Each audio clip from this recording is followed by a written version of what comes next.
Selamat datang di Bahasin Buku.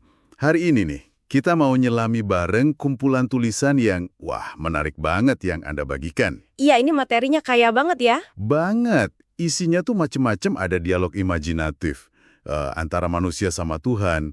Terus ada perenungan soal sosok-sosok suci, sampai cerita alegoris yang lumayan nyelekit lah soal kondisi kita, manusia dan masyarakat. Betul, betul. Sumber-sumber ini, yang dari dokumen PDF itu ya, isinya tuh penuh ide-ide yang berani gitu. Nggak biasalah, menantang cara pandang kita. Iya, kadang provokatif juga ya. Nah, itu dia. Ada sudut pandang yang nggak kepikiran, kadang ada humor getir juga muncul di tempat yang nggak disangka. Jadi, misi kita sekarang nih, mau coba gali bareng Anda beberapa gagasan yang paling penting, yang paling provokatif dari tulisan ini. Mencoba nangkep gitu ya, esensi pemikirannya. Tepat sekali. Tulisan-tulisan ini emang punya semacam keberanian ya buat mempertanyakan asumsi-asumsi lama. Baik itu soal spiritualitas atau tatanan sosial kita. Hmm, Seolah-olah ngajak kita ya termasuk Anda juga buat mikir ulang lah secara kritis. Soal konsep-konsep dasar kayak Tuhan itu apa sih? Iman itu gimana? Moralitas, keadilan sejati itu kayak apa? Yuk kita mulai aja eksplorasinya. Oke, siap. Mari kita langsung ke bagian yang paling unik mungkin ya. Dialog-dialog langsung gitu sama Tuhan atau sosok ilahi lainnya. Contohnya nih, ada di cerita konferensi lintas dimensi. Ah, yang itu ya. Iya, ini bukan rapat biasa, tapi pertemuan antara, coba bayangin, Tuhan, matahari, bumi sama seorang anak muda. Si anak muda ini naratornya juga. Menarik, komposisinya unik. Banget. Nah, di percakapan ini, Tuhan tuh digambarin cukup banyak ngeluh gitu. Dia kayak jengkel karena manusia makin banyak yang ragu sama dia, terus nyalahgunain namanya buat macam-macam, buat konflik lah, kepentingan pribadi. Bahkan ada yang ambisius banget mau nemuin theory of everything, kayak mau bongkar semua rahasia alam semesta gitu. Pengen ngalahin Tuhan ya jatuhnya. Bisa jadi, bisa jadi. Nah, respon matahari sama bumi ini juga lucu. Mereka setia, tapi agak narsis juga. Si bumi ini, wah, gak anti-antinya pamer cantiknya dia, suburnya dia. Iya, iya, kebayang. Kontras banget sama si anak muda. Dia malah kritis, skeptis, bahkan sempat ngeluh ngantuk. Merasa pertemuannya nggak jelas gitu. Anak muda banget ya gayanya. Nah, puncaknya tuh pas si anak muda ini, wah belak-belakan banget. Dia nyalahin apa yang dia sebut kediktatoran Tuhan. Itu katanya akar masalah manusia. Waduh, berani juga ya. Iya kan? Tuhan ya jelas bela diri dong soal hak prerogatifnya, hak istimewanya sebagai pencipta. Terus jadi debat seru deh. Perlu nggak sih bukti ilmiah buat percaya Tuhan? Atau cukup tanda-tanda kebesarannya di alam? Perdebatan klasik itu ya. Betul. Sampai panas situasinya. Ada momen yang lumayan kaget juga sih bacanya. Tuhan digambarin nampar si anak muda. Dianggap kurang ajar dan malas mikir. Wah, Bahkan, matahari aja kena semprot. Dihukum gara-gara ngetawain celetukan abrakadabra si anak muda. jadi Tuhan di sini emosional juga ya. Kelihatannya begitu. Tapi, di tengah panasnya debat itu, ada pengakuan menarik dari Tuhan. Dia bilang kalau para nabi, kayak Muhammad atau Yesus, itu kadang terpaksa ngomong seolah atas nama Tuhan langsung. Oh iya? Tujuannya apa katanya? Biar pesan-pesan kebaikan universal itu lebih gampang diterima sama manusia yang ya mungkin dianggap belum tercerahkan atau bodoh lah pada masanya. Menarik. Terus Tuhan di cerita ini juga negasin kalau surga neraka itu sebenarnya metafora aja. Surga itu ya kebahagiaan pas kita berbuat baik tulus, neraka itu ya siksaan batin gara-gara perbuatan jahat kita. Penggunaan format dialog kayak gini emang efektif banget ya, jadi bisa membumikan konsep-konsep yang abstrak kayak Tuhan, matahari, bumi. Mereka jadi kayak karakter, punya suara, punya emosi, bahkan kelihatan punya kelemahan juga. Ya, jadi lebih relatable gitu ya. Betul, ini membuka ruang buat eksplorasi keraguan eksistensial, kritik ke otoritas ilahi secara langsung aja blak-blakan. Pertanyaan soal batas akal manusia versus iman, terus kritik ke sifat Tuhan yang bisa jadi maha sombong atau kayak sengaja sembunyi. Jadi gamblang banget lewat interaksi ini. Jadi bukan cuma memanusiakan Tuhan ya, tapi mungkin juga mempertanyakan sifat kekuasaan itu sendiri. Bisa jadi ke arah sana. Nah, pendekatan unik soal Tuhan ini ada lagi nih di cerita lain, ziarah ke makam Tuhan. Judulnya aja udah bikin penasaran ya. Iya, provokatif. Naratornya ini niatnya mau ngeliput berita kematian Tuhan-Tuhan dunia. Tapi, bukannya nemu kuburan, dia malah nemuin sosok-sosok kayak Allah, Bapa, Krishna, dewa-dewi lain lagi pada santai di kafe, ngobrol sama iblis pula. Serius? Lagi ngopi bareng gitu? Iya, ternyata kematian mereka itu cuma sandiwara, pura-pura mati aja. Wah, ini ide gila sih. Alasannya apa mereka pura-pura mati? Katanya nih, biar manusia itu berhenti saling bunuh atas nama mereka. Biar manusia sadar sama kemunafikan kalau ngerasa perlu bela Tuhan. Masuk akal juga ya. Terus, seiring majunya sains, mereka berharap manusia bisa tercerahkan tanpa harus bergantung terus sama figur Tuhan tradisional yang sering disalahpahami itu. Tapi mereka ngakuin nggak kalau agama masih dibutuhin? Nah, itu dia. Mereka ngakuin juga kalau mayoritas manusia mungkin masih perlu simbol agama buat pegangan moral. Diskusi mereka juga nyentil bahaya pengkultusan. Bahkan ateisme pun bisa jadi kultus katanya. Dan gimana pengikut seringnya malah mereduksi Tuhan sesuai kepentingannya sendiri. Jadi pengikutnya yang bikin Tuhan jadi kecil ya? Kurang lebih gitu. Ada bagian lucunya juga. Si iblis, yang dicerita ini jadi penjaga kuburan Tuhan, malah ngeluh kalah pamor sama jahatnya manusia zaman sekarang. Ironis banget ya, iblis jadi kayak pengangguran gitu. Cerita ini pakai satir yang tajam banget ya buat ngulitin institusi agama sama perilaku umatnya. Gimana manusia lewat tafsir kaku, tindakan munafik, rebutan kuasa atas nama agama, malah kayak ngebunuh esensi ajaran Tuhan itu sendiri. Metaforis gitu yang ngebunuhnya? Iya, metaforis. Keputusan Tuhan-Tuhan buat mati suri ini bisa dibaca sebagai komentar soal evolusi kesadaran spiritual manusia. Mungkin sindiran kalau kita perlu bergerak melampaui konsep Tuhan personal yang gitu-gitu aja. Menuju pemahaman yang lebih dewasa mungkin ya? Bisa jadi, atau bahkan nemuin ketuhanan di dalam diri kita sendiri. Jadi mempertanyakan lagi, kita beneran butuh sosok Tuhan di luar sana kayak yang kita bayangin selama ini nggak sih? Pertanyaan yang dalam banget itu. Nah, dua cerita tadi kan pakai dialog fiktif ya, buat gugat konsep Tuhan dari luar. Tapi kritiknya nggak cuma dari situ. Sumber ini juga ada kritik dari perspektif yang lebih dalam, dari entitas yang dianggap sakral. Contohnya, derita Al-Quran. Oh, ini yang Al-Qurannya sendiri yang cerita ya? Betul. Al-Qurannya yang jadi narator, curhat gitu. Apa yang dikeluhin sama Al-Quran? Keluhan utamanya tuh beban psikologisnya. Karena dianggap kalamullah, kata-kata Tuhan literal, absolut, jadi kayak nggak boleh ada salah sedikit pun. Padahal kan diturunkan dalam konteks tertentu ya? Nah, itu dia.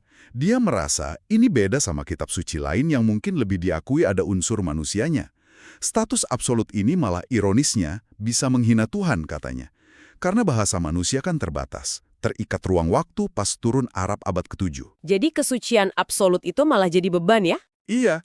Penderitaannya makin jadi pas lihat gimana kitabnya disalahgunain sama umat.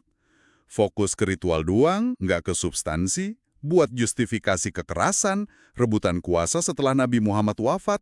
Disebutin tuh konflik Umar, Aisyah, lawan Ali, sampai tragedi Hasan dan Husain. Wah, detail juga ya disebutinnya? Iya. Disinggung juga ironi ucapan Muhammad Abduh yang bilang, lihat Islam, nilai-nilainya, lebih hidup di Eropa daripada di negeri Muslim. Saking frustrasinya, Al-Quran dicerita ini sampai pengen mati aja, biar bebannya selesai. Personifikasi Al-Quran ini strategi naratif yang kuat dan berani banget sih. Memungkinkan penulisnya nyuarain kritik internal yang dalam, soal literalisme, soal gimana teks suci bisa jadi berhala baru. Kaku jadinya ya. Penulis nunjukin jurang antara idealisme ajaran sama realitas praktek umatnya.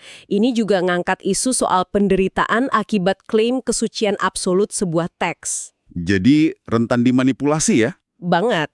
Jadi sulit dialog sama perubahan zaman. Ini bikin kita mikir, gimana sih seharusnya kita memperlakukan teks suci biar tetap hidup dan relevan? Pertanyaan penting itu. Nah, perspektif kritis dari yang lain ini gak cuma dari kitab suci, tapi juga dari makhluk non-manusia. Kita pindah ke cerita Kucit Menggugat. Oh, yang babi sama sapi itu ya? Ya, dialog filosofis antara babi kecil, kucit, sama sapi di Bali. Latar belakangnya si kucit ini baru kabur karena mau dijadikin korban buat galungan. Dramatis juga ya awalnya. Lumayan.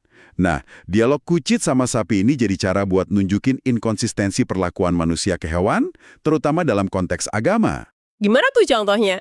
Kucit nanya, kenapa sapi di Hindu Bali dihormati, nggak boleh disembelih, tapi babi kayak dia malah dikorbanin? Atau di Islam, babi haram, najis, tapi di tempat lain dimakan juga. Dia gugat justifikasi manusia buat bunuh hewan. Jadi mempertanyakan superioritas manusia gitu ya? Persis. Klaim superioritas manusia itu dianggap semu arogan. Kucit bahkan nyinggung dampak lingkungan dari industri ternak, nyebut data dari AS. Kritis banget ya si kucit ini. Tapi respon sapinya menarik. Dia lebih bijak, nggak ikutan marah. Dia bilang perlu lawan pakai kekuatan otak, pakai argumen, bukan nafsu aja. Dialog antar hewan ini cerdik banget ya buat ngangkat isu hak hewan sama kritik ke antroposentrisme, pandangan yang menempatkan manusia sebagai pusat segalanya. Jadi menantang anggapan kalau manusia berhak ngelakuin apa aja ke makhluk lain. Betul. Latar Bali sama penyebutan Puja Loandala itu juga nambah lapisan makna. Gimana isu perlakuan hewan ini nyambung ke budaya, agama, dan standar ganda manusia. Ini mendorong Anda mikir juga kan, posisi kita di mana sih seharusnya dalam relasi sama makhluk hidup lain? Bener banget. Nah, sebelum kita lanjut lagi nih ke tema-tema berikutnya yang nggak kalah seru, ini pas banget buat jeda sebentar. Boleh. Kalau Anda yang dengerin, ngerasa dapat sesuatu dari obrolan kita sejauh ini, wah kita seneng banget kalau Anda bisa kasih like buat bahasan ini. Terus, jangan ragu juga, tinggalin komen di bawah. Mungkin ada rekomendasi buku lain yang pengen kita bahas bareng. Iya, kita terbuka banget sama masukan. Tentu. Share juga ke teman-teman Anda yang mungkin tertarik, dan paling penting nih, subscribe channel ini biar nggak ketinggalan bahasan buku kita selanjutnya. Oke, makasih banyak ya, kita lanjut lagi. Lanjut. Kumpulan tulisan ini ternyata nggak melulu soal teologi atau kritik filosofis yang berat aja, tapi juga nyelam ke hubungan antar manusia, soal cari identitas diri, terus gimana tekanan sosial atau keluarga itu sering ngebentuk atau malah ngehimpit hidup kita. Salah satu yang nyentuh banget itu cerita ketika Hawa tidak mencintai Adam. Judulnya aja udah menarik ya, Hawa nggak cinta Adam. Iya kan? Ini kisah pergulatan batin perawat Indonesia di luar negeri. Dia jatuh cinta, tapi bukan sama Adam, malah sama rekan kerjanya, sesama perawat perempuan. Namanya Janice. Oh, jadi tentang hubungan sesama jenis ya? Betul. Cerita ini jujur banget gambarin konflik internalnya. Rasa bersalah, bingung karena orientasinya dianggap menyimpang sama latar belakang agama dan budayanya. Pasti berat banget itu. Ditambah lagi potensi konflik eksternal. Takut ditolak komunitas agamanya, disebutin ada kaitan sama PKS, atau dari lingkungan Katolik Ortodoksnya si Janice. Dilema terbesarnya ya, gimana ngomong ke keluarga di Indonesia, apalagi ke ayahnya yang kiai. Dilema yang umum dihadapi ya. Nah, momen pentingnya itu pas dia ngobrol sama Ahmad, temennya sesama Muslim. Mengejutkan, si Ahmad ini malah suportif banget, toleran, terbuka. Wah, nggak nyangka ya. Ahmad bilang, homoseksualitas itu bukan kelainan. Cinta sesama jenis nggak seharusnya dilarang. Bahkan mungkin sama Tuhan juga nggak dilarang. Sempat nyinggung soal pengaruh lingkungan kayak pesantren. Tapi juga nerima kalau ini bisa jadi nature, bawaan lahir. Jadi ada perspektif lain dari dalam komunitas muslimnya sendiri. Iya. Tapi akhir ceritanya ini bikin agak ngegantung dan kaget sih. Setelah ngobrol dalam sama Ahmad, naratornya malah nyium Ahmad. Loh, jadi gimana tuh? Nah, itu dia.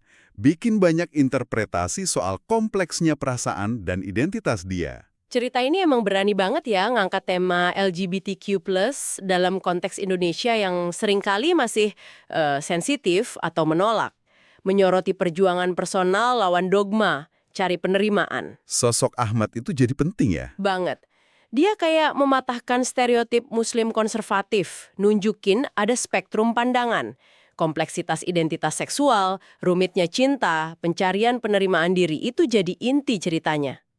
Akhir yang ambigu itu mungkin sengaja, biar kita mikir perjalanan nemui jati diri itu nggak selalu lurus. Dari perjuangan individu tadi, kita pindah ke gambaran keluarga yang malah ngerayain keberagaman. Keluarga Pelangi. Ini potret keluarga yang nggak biasa tapi harmonis. Keluarga Pelangi, namanya aja udah nunjukin keberagaman ya. Iya. Coba Anda bayangin, ayahnya narator, Muslim. Ibu, terus 2 anak kandung Bening yang tunarungu, sama Albert yang ateis. Ditambah 2 anak angkat, Anton yang Katolik taat, sama Carla yang diadopsi dari Bali. Wah, lengkap banget ya perbedaannya dalam satu rumah. Lengkap. Fokusnya emang nunjukin penerimaan tanpa syarat. Beda agama, Islam, Katolik, ateis, beda kondisi fisik, tunarungu, bahkan usaha lawan perbedaan sosial, kayak isu kasta di Bali, dengan ngasih nama Ida Ayu ke Carla. Keren banget sih itu. Interaksi sehari-harinya juga nunjukin filosofi mereka. Albert keluar sekolah, ayahnya dukung. Albert bebas diskusi soal ateismenya, Anton bebas ke gereja, Bening didukung cari cinta online. Jadi kuncinya di penerimaan ya? Betul, kebersamaan dibangun bukan di atas kesamaan, tapi cinta tanpa syarat dan hargain pilihan masing-masing. Ini kayak utopia kecil ya, gambaran ideal pluralisme dan toleransi di keluarga. Nunjukin kalau perbedaan keyakinan, latar belakang, kondisi nggak harus jadi penghalang. Malah bisa jadi kekayaan ya. Iya, ini nantang norma sosial yang kaku soal apa itu keluarga normal atau identitas benar. Inspiratif banget sih visinya. Jadi, setelah kita ngobrolin macam-macam cerita ini, kalau kita coba tarik benang merahnya nih, apa ya intinya buat Anda? Kayaknya ada satu tema yang kuat banget muncul terus, dorongan buat mempertanyakan otoritas. Setuju, otoritas apa aja ya? Iya, mau itu otoritas Tuhan yang tradisional, otoritas agama, tradisi, negara, sampai norma sosial yang kadang ngekang banget. Ada kayak semangat perlawanan halus gitu, ajakan buat mikir kritis, mandiri. Betul, dan itu diperkuat lagi sama tema lain yang penting juga, empati. Oh iya, benar juga. Banyak cerita, ini sengaja nempatin kita, pembaca atau pendengar kayak Anda, di posisi yang lain. Entah itu Al-Quran yang ngerasa terbebani, si kucit yang gugat, atau individu yang dipinggirkan karena beda. Jadi kita diajak merasakan ya. Iya, latihan empati yang kuat, biar kita coba lihat dunia dari sudut pandang mereka.